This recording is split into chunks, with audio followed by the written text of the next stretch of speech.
এইখানে দেখেন তরমুজ, অনেক তরমুজ, খুবই মিষ্টি। এগুলো ফিশ ফল পচে গেছে একটু। এই যে বাংলাদেশের কলমি শাক, একটা প্যাকেটের দাম হচ্ছে 1500 টাকা বাংলা টাকায়। এগুলো আমরা নেই সব সময়।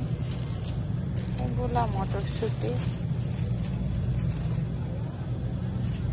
এটা হচ্ছে লম্বা বরবটি, আমরা বাংলাদেশে খাই যে। ওই আদার সাইডেও সব শাক। এটা ছোট শিম, কাঁচা পেঁপে, এই যে ওই পাশে শাক। এগুলা দেখেন কত বড় বড় দুন্দুল, এগুলা খুবই কচি, খুবই মজা, খুব স্বাদ এগুলো।